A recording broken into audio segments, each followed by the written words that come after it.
There's probably lots of different things from this passage. And by the way, Paul talks a lot more about this in the book of Romans. So if you'd like to do a study on Christ dying for us and Christ dying as us, I would really love for you to just read the entire book of Romans. But really from chapter 1 to chapter 10, you'll really get a good picture, especially if you read it in one setting. But I want to say this, that first Christ died for us, and that means that he loved us when we didn't deserve it.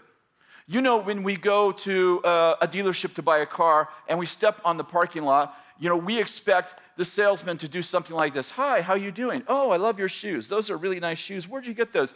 And we realize it's a little bit of a game. We understand that he's being kind to us and hopefully he has good motives, but he definitely wants to sell us a car. He's not loving us for nothing. He has an end goal. But Christ died when you couldn't do nothing for him.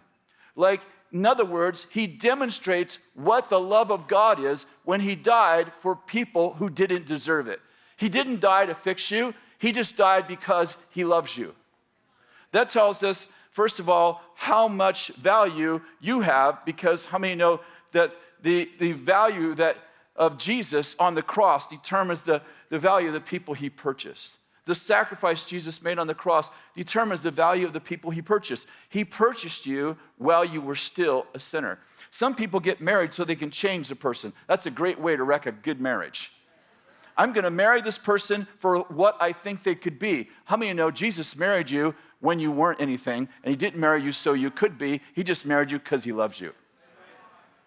This is how love is demonstrated, that he loved you. Listen, he loved you while you were sinners to demonstrate that the love of God doesn't love you so you'll do something or be something different. I said that not so well, but you get the idea. I could go back and fix it, but if we were writing a book right now, that would definitely be an edit.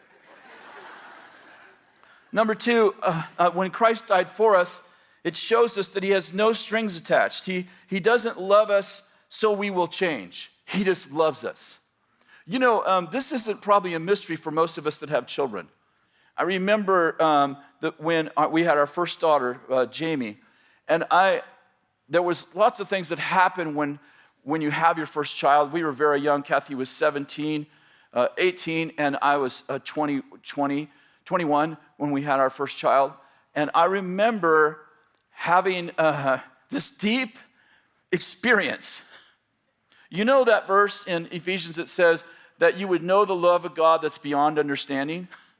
It's like that you would know with your heart what you couldn't know with your head. Well, that verse made a lot more sense when our first child was born. And I had a love for her that I couldn't even explain. Like, I didn't even know it was in me. I'm like, whoa, where did that come from? You know? I noticed I don't have it for other crying children, but I had it for my own. I try to cultivate that when I'm on the plane, you know, and the kid's like, ah! I do not love you right now. And thirdly, and probably most importantly, his sacrifice paid for our sins. His sacrifice paid for our sins. And I told this story 2 weeks ago, and I've told it many times, but I really feel like it's a great example of how redemption works and why there's such a big difference between the old covenant and the new covenant.